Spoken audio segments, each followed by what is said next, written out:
বিয়েবাড়িতে গিয়ে কাকিমার কাছে ধরা পড়ে যান সাইফ। তারপরেই মহা অস্বস্তিতে পড়েছিলেন অভিনেতা। সাইফ পত্নী করিনা কি আদেও বরের এই কাহিনীর কথা জানেন? করিনা কেন, সাইফের ছেলেমেয়েরাও হয়তো সাইফের এই কাণ্ডের কথা জানেন না। জানেন বিয়েবাড়িতে কাকিমার কাছে ধরা পড়াতে কেন এতটা অস্বস্তিতে পড়েছিলেন সাইফ? কাকিমার এক কথায় বদলে গিয়েছিল মন। তারপর কি ঘটেছিল?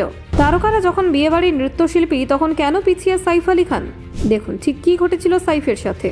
বলিউডে অভিনয়ের পাশাপাশি বিভিন্ন অনুষ্ঠানে পারফর্ম করা বহু তারকারাই আয়ের একটি বড় অংশ।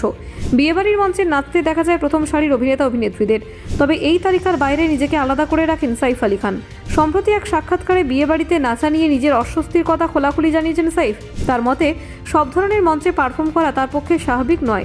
বিশেষ করে দেশীয় বিয়ের অনুষ্ঠানে নাচতে গিয়ে তিনি বেশ সংকোচ বোধ করেন। একটি পুরনো ঘটনার কথা তুলে ধরে সাইফ জানান, একবার তিনি একটি বিয়ের অনুষ্ঠানে নাচছিলেন। ঠিক সেই সময় তার এক কাকিমার সঙ্গে দেখা হয়ে যায়।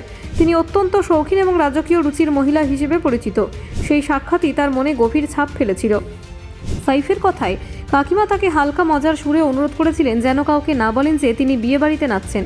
এই কথাটি শুনে সাইফ বেশ অস্বস্তিতে পড়ে যান। অভিনেতার মনে হয়েছিল বিষয়টি কিছুটা অপমানজনকও বটে। তবে সেই অভিজ্ঞতা সত্ত্বেও সাইফ মনে করেন বিনোদন জগতের একজন মানুষ হিসেবে বিয়েতে নাচার মধ্যে আসলে কোনো খারাপ দিক নেই। তিনি স্পষ্ট করেন, এই কাজকে ছোট করে দেখার কোনো কারণ নেই। তবু বিয়েবাড়িতে অতিথি হয়ে যাওয়া আর শুধুমাত্র মনোরঞ্জনের জন্য যাওয়া, এই দুইয়ের মধ্যে স্পষ্ট পার্থক্য রয়েছে বলে মনে করেন সাইফ।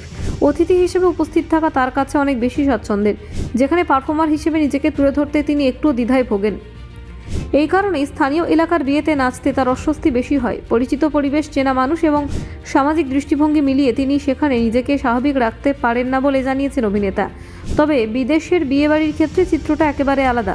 সাইফ জানান, পর্তুগালে একটি বিয়ের অনুষ্ঠানে নাচতে গিয়ে তিনি বেশ আনন্দ পেয়েছিলেন। সেখানে কোনো সামাজিক চাপ বা অস্বস্তি কাজ করেনি। সাইফের মতে বিদেশে পারফর্ম করার সময় তিনি নিজেকে শুধু একজন শিল্পী হিসেবে ভাবতে পারেন। ফলে নাচটা তার কাছে উপভোগ্য হয়ে ওঠে। দায়িত্ব বা লজ্জার অনুভূতি সেখানে থাকে না। সাক্ষাৎকারে সাইফ আরও বলেন, বর্তমান সময়ে অভিনেতারা আগের তুলনায় অনেক বেশি সহজলভ্য হয়ে গিয়েছেন।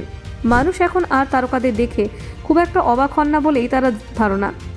এই প্রসঙ্গে তিনি অজয় দেবগনের উদাহরণ টেনে বলেন, অজয় কিছুটা গোপনীয়তা বজায় রেখে পেরেছেন, তাই পর্দায় তাকে দেখার জন্য দর্শকদের আগ্রহ এখনও অটুট রয়েছে।